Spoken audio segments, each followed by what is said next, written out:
I have the honor of welcoming up some of my favorite girls. A lot of you know them. A lot of you have seen them build incredible businesses. Each one of them individually is a killer in real estate. Then they combined forces and they built this really cool group called Girls with Grit, and all the guys got jealous because they wanted to be in that group because they're so much fun.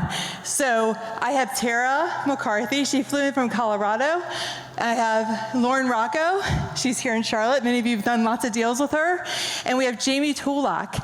All three of these girls have built one of the biggest women's organizations in real estate, and they give systems and ways to win in this business that a lot of people really need. And I've seen people's businesses just increase by them being a part of it. I want to welcome to the stage the Girls with Grit.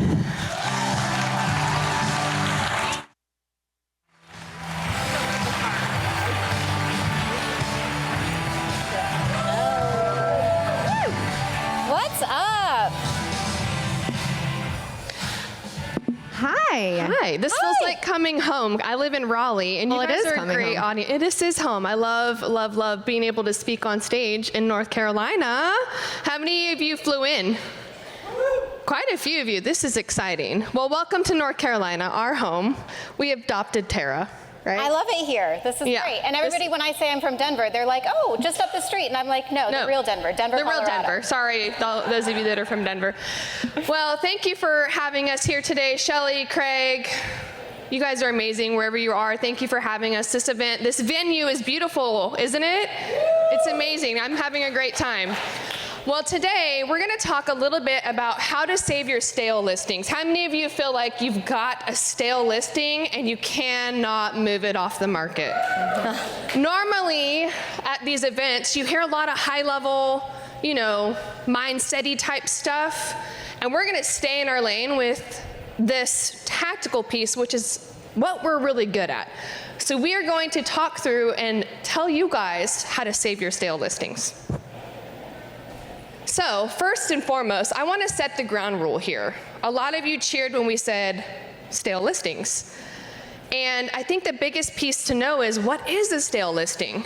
Now, do you guys remember just a few short years ago, you would have a listing agreement in your hand, you'd breathe on it, and you'd have 40 offers? Yeah, I lived through that.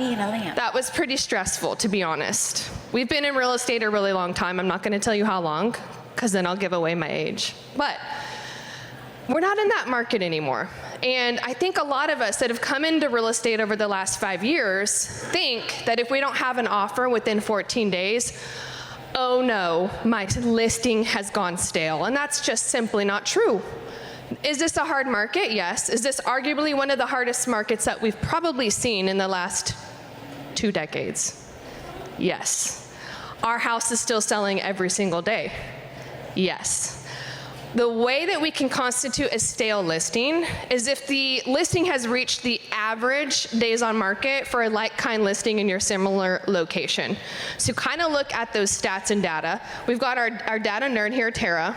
You'll hear her spit stuff out, and I'm just like, gosh, you are so smart.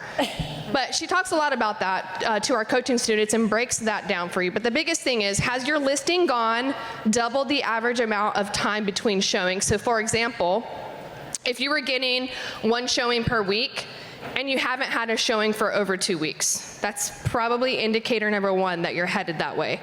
And then, has the listing lost significant showing momentum? Meaning, if you were seeing an average of 4 to 5 showings a week and all of a sudden you only have 1 for 2 weeks in a row, that's another indicator.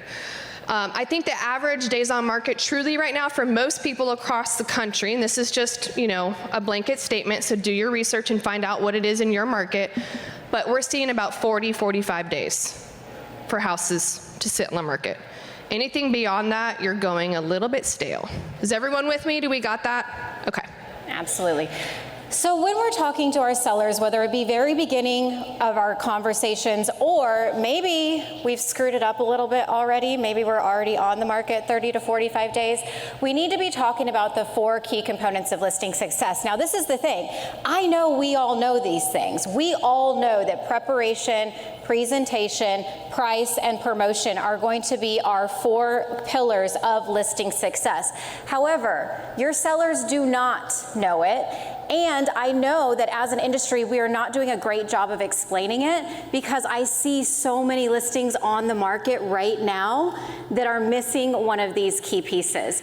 And so I want to give you guys a little script that you can use with your sellers, whether it's at the very beginning or maybe today, to help them understand in layman's terms, what does this mean? So, preparation, presentation, listing, price, and promotion. Mr. and Mrs. Seller, all 4 of these have to be working in conjunction in order for us to sell your home at the price that you're looking for. I want you to think about this in terms of the 4 tires on your car.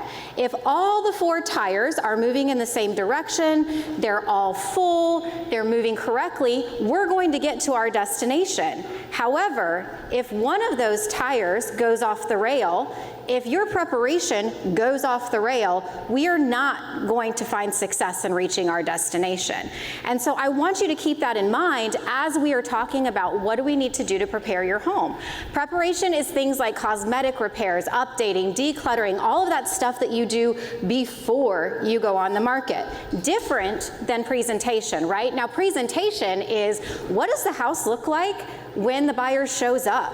What does your listing look like online? Did you use professional media? Do you have aerial photos when appropriate? Did you take the pictures at the right time of day?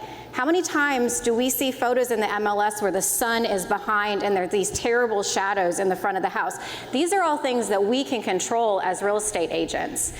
Is there a compelling description? Is there a promotion or an incentive in place? There's a lot of ways for us to create incentives and promotions we're going to talk about later that don't involve a price drop. And your sellers love to hear that, right? Like, what are you going to do before we drop the price? Then, of course, listing price. We'll talk about that in a little bit. And then promotion. That's where I come in. That's where I come in as your real estate agent, is the promotion piece. Am I making sure that it shows up great on MLS? Is it on all these websites? Do we have excellent buyer matchmaking abilities? Are we doing open houses? All of these retargeting campaigns. All of these things have to be working in conjunction together. But if you use the vehicle analogy with your seller, it puts something in their mind that they can actually capture more than, well, my neighbor down the street, their house wasn't as good as mine, and they sold in 6 days. Feel free to take pictures of these slides too, you guys, because I know some of you in here have teams, some of you are mega attractors, and these are going to be helpful for your agents to help them move their listings. So here's another script that you can use with your seller. Be nice about it. You don't get bonus points from going from hideous to halfway decent. And what we mean by that, how many times have we scheduled an appointment with a seller and we say this, you don't even have to put your laundry away. Don't worry about it. I'm not judging you. I just need to come get a feeling for what does your floor plan look like, all of those good things. So when you get there, it looks like this. I mean, they did what you said, right? This is important. I'm not here to judge how anybody lives in their house. I mean, I might judge you a little bit if this is your house. But I'm not here to judge anybody how they live their house. But this is the problem. If your seller is used to this and they do this, they think that they've done a phenomenal job. And our problem is we don't have the guts to tell them this actually still sucks. Good job, great way to go ahead and get the process started, but we still need to eliminate even further.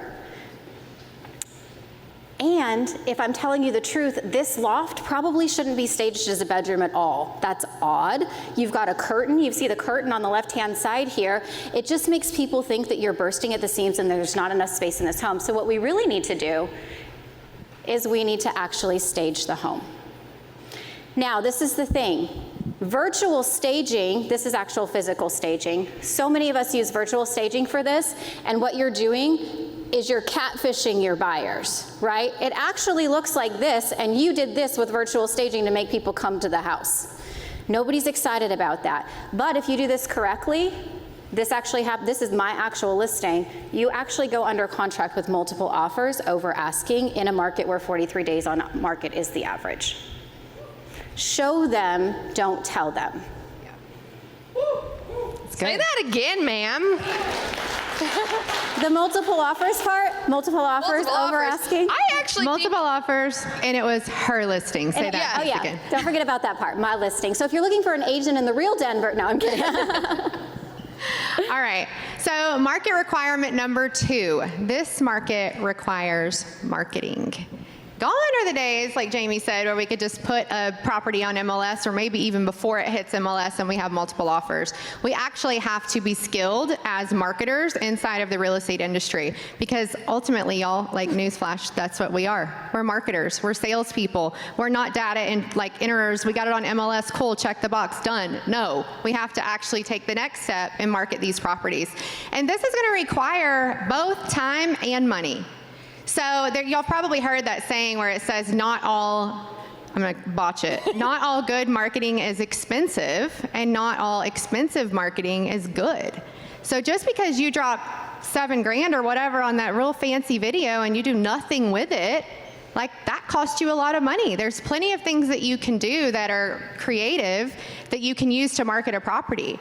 But you do need to have the budget for this, right? It's honestly, it's not our seller's fault that we don't want to use professional photography. Like, it's not our seller's fault that we just don't want to pay for stuff because it costs money. That's their biggest asset. So we have to do right by our sellers and dig deep.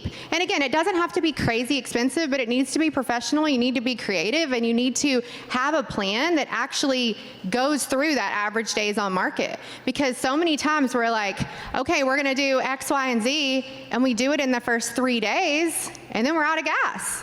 We're like, okay, well, shoot, that didn't work. I'm still sitting on the market. What do we do now? So this is our actual 8-week marketing plan. This is, some of our coaching girls are in here. Love y'all, see you. Thank you for sitting in the middle. But they know that we have an 8-week marketing plan. So we don't have this as a handout or QR or anything. Please take pictures of these slides. You're welcome to use this and be creative. I'm just going to touch on a couple things on each slide. So like this one, part of your pre-launch, right? This is before we go to market. The pre-launch, are you identifying Facebook groups that you can start to engage with? You can't just join a Facebook group and then all of a sudden spam it with your listing. It doesn't work like that. The algorithm is not going to favor you. So let's say you've got a beautiful property coming up in Birkdale on the golf course, right, in Lake Norman. Maybe 2 weeks ahead, when you know that listing's coming, you're thinking, hey, let me start joining some groups around town that have golfers. Maybe it's Golfers of Lake Norman. I don't even know if that is one. Y'all should start it if it's not. But be thinking in advance. What kind of Facebook groups can I join? How can I start engaging so that when that listing does come, I'm in a really good position to market it in that spot? All right, and then week 1. We have a whole lot of stuff on there. Some of this is going to be self-explanatory, y'all, but if we don't have a list, sometimes we get lost and we forget the bare basics. It's super important. But again, you can go and post in at least 5 local community Facebook buy and sell groups. We've already done that. And let me give you a little tip. I love the trolls. Presley, she cracked me up because she liked my post the other day in the Denver, I think it was Denver Moms or one of those crazy ones. But anyway, I love the trolls that like laugh at you in the Facebook groups because they're like, oh, I would never pay that much for the house, right? Well, I got real frustrated with these people, and I'm like, can you just stop laughing? Like, at least comment.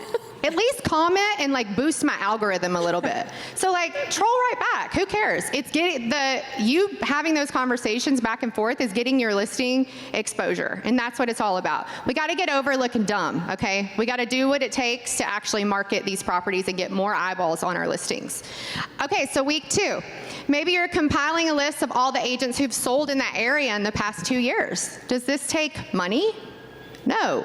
This takes time. So go back into the MLS. Who's been a buyer's agent, who's been a listing agent in those communities? Most of the time, let's say they had a great listing and they went into multiple offers. They're probably going to have a list of potential buyers and cross-sale agents that might be a good fit for you. So don't overlook that. And then call and text those agents, right? Week 3, all right, we're like, okay, this space, I've had some feedback on this weird loft, I'm not sure what to do about it. Maybe you virtually renovate it at that point. You can use Box Brownie, you can use ChatGPT, you can use Canva. You guys most of y'all are with EXP, y'all know we have free Canva, right? Canva Pro. There's a little staging app in there called Stage 99, and you get like 50 free credits. So go use it. It's actually really pretty good. That's normally when speakers say, now write this down. Oh, yeah. You forgot to say that. Stage 99. All right, so we're in week 4 now. We're digging deep. But we're going to do a deal of the week. Email. right? And that's going to probably come with some sort of incentive. Maybe it's a rate buy down for that week. Maybe it's a small price reduction. Maybe it's an agent bonus. Whatever you're doing, classify it as deal of the week and make a big deal about it. Week 5. Okay. Now. You're tired. You're tired of talking to yourself. We're tired. We're like, dang, I suck. This house is still on the market. Y'all know. Should I even be in real estate anymore? Literally, like, I'm about to hang my hat up. Peace out, girls with grit. This is done. Like, y'all have all been there. But it's really a good idea to determine which relocation markets people are coming to Charlotte from. And I don't know if you guys use Redfin, they have like the back end. This is Tara's lane because she's all into that. Redfin data. Yeah, Redfin data. You can go in and you can see like who's marketing or who's moving from different markets. Reach out to those agents. Run some targeted Facebook ads. Run a marketplace ad for free in that market, right? So all kind of things you can do. Week 6, we joke, like, have you thought about a St. Joseph statue?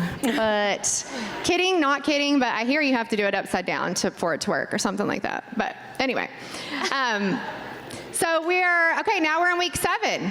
Let's go back. Let's promote it to those investors. Let's go back. Let's do a fast action bonus. What can that look like? You can click it. There we go.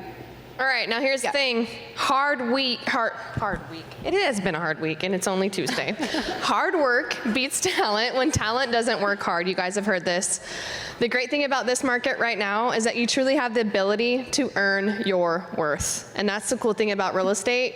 Earn your worth, ladies and gentlemen. Market requirement number 3, you cannot out-promote an overpriced house. Don't write this down, but take a picture of it and then post it on your social media and be like, I'm at this conference, and if there's nothing that's more true in this market than this right here, this is what it is. So your sellers can see it. It's like passive-aggressive marketing. Passive-aggressive marketing, it works. How do I know? Because I do it. All right, here's the thing that I want you guys to understand is we have to price different in 2025 than we did even 6 months ago, even in 2024, okay? And shame on you if you are like, yeah, your house is worth $800,000, and the seller's like, nope, I want to list it for $875,000, and you're like, okay, shame on you. We're going to tell you how to fix that, okay? Because here's the thing: as soon as you agree, they're like, yeah, she was just trying to list it lower so that she can get her quick commission. That's what they're thinking in their head when you guys agree to their higher pricing. I'm just telling you. The only equalizer for lack of preparation, poor presentation, we already went over the P's, and lazy promotion is price.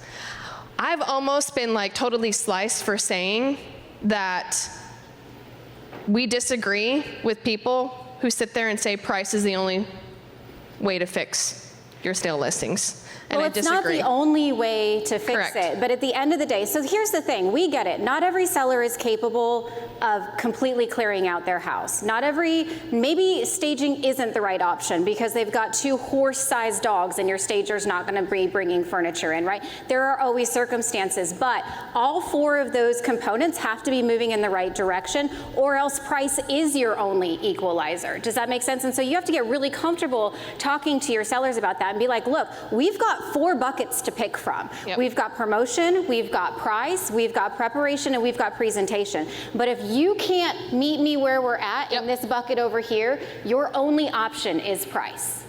And that's okay to tell your seller that as long as you have other options for them. But you know what? Newsflash, agents, we have to take responsibility that yes, some of this is our fault because we didn't do the 4 P's. And yes, unfortunately, you have to tell them their house smells like dog piss, and or they've been hanging out with Snoop Dogg, or they like cooking with spices. Hey, listen, I like spices. I like really good food with spices. But you also have to tell them that it smells like X, Y, and Z. Stop chickening out. We're gonna go over some really easy mistakes that we've seen in listing photos and give you some key tips on how to fix them. So number 1, this is like straight out of the MLS, okay? We've got outdated furniture, we've got that exposed mattress, we have that dang baby crib in the corner. Listen, I get it, I have 2 kids. Sometimes it's convenient to have them in your room. But when you go on the market, it just looks like, well, what the heck is this for? You've got these hanging wires versus this. That looks much better, doesn't it? Now, guess what? We've said this before. Tara said it 5 minutes ago that we have to show our sellers, not tell them.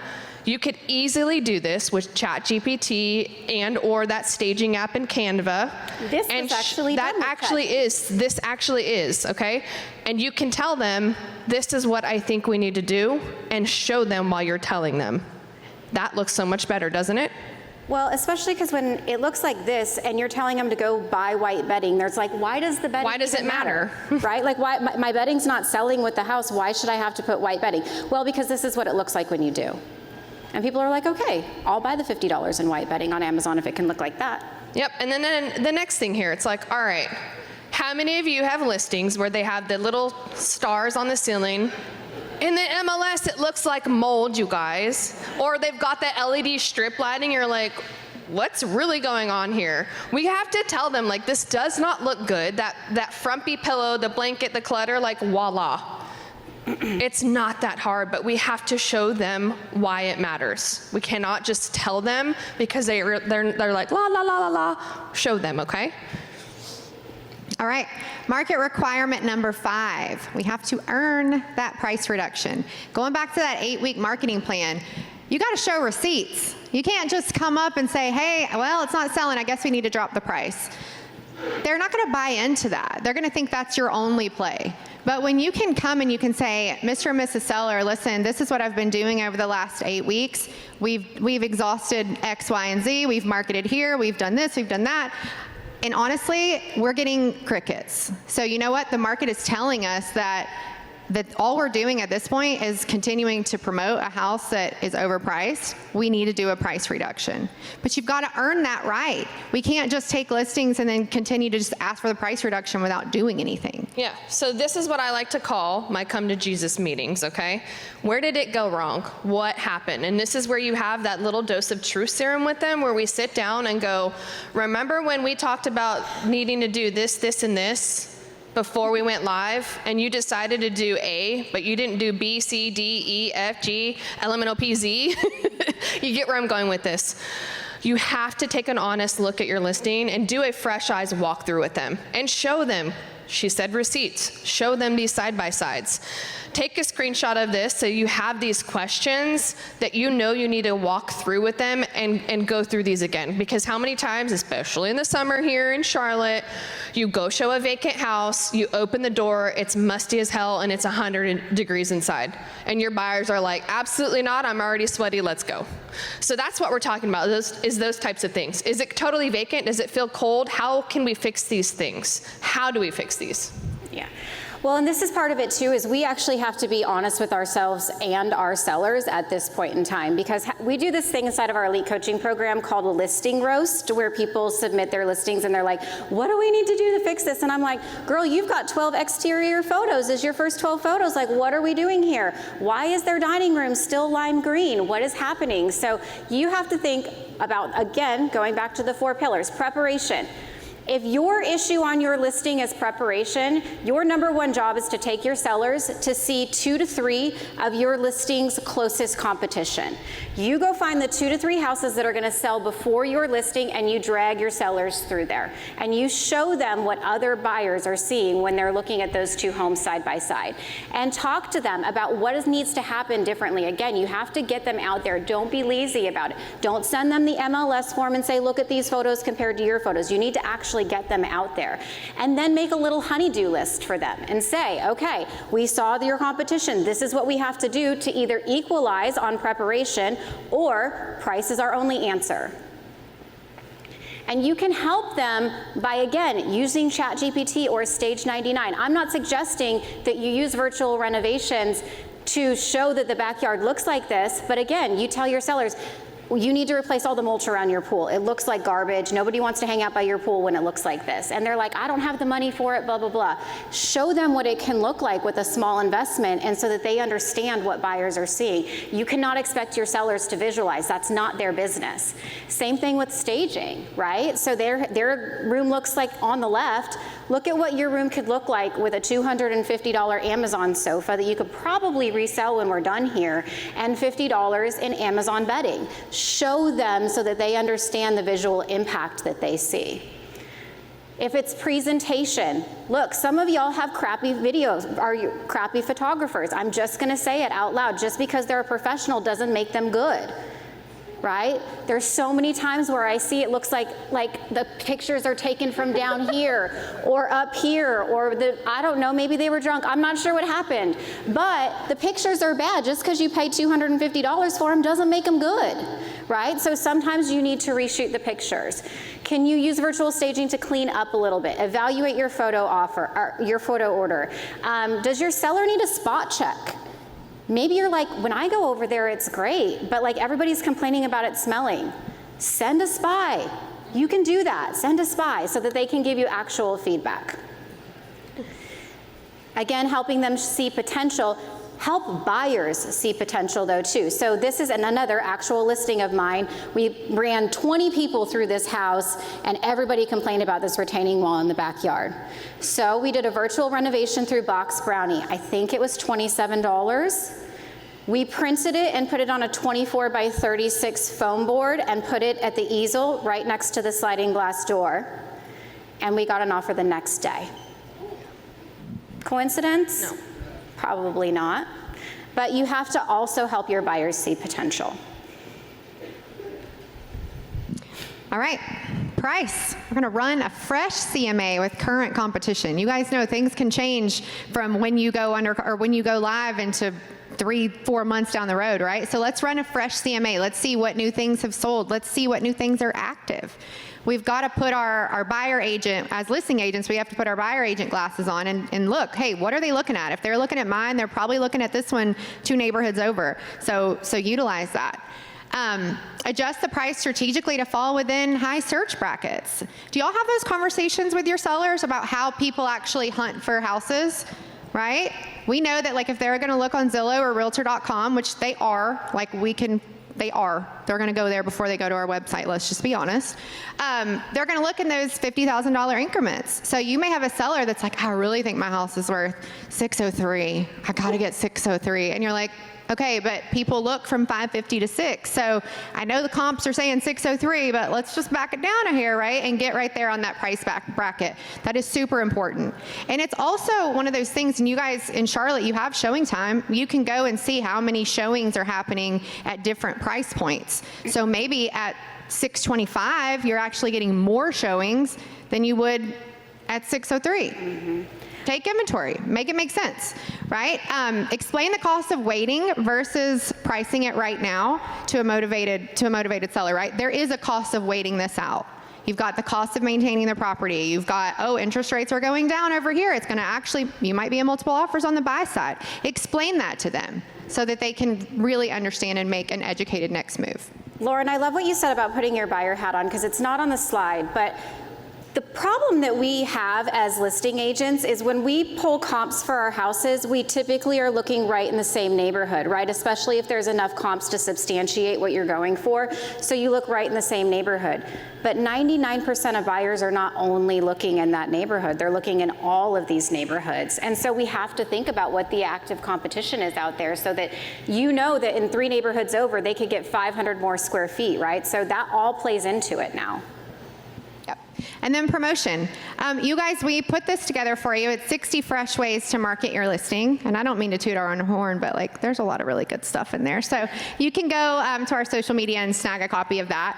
But as far as promotion goes, relaunch. Like it's okay to relaunch with an aggressive promotion plan, right? Social media ads, reels, stories. It doesn't matter that you listed it a couple months ago. It's fine. Look at it as a fresh opportunity.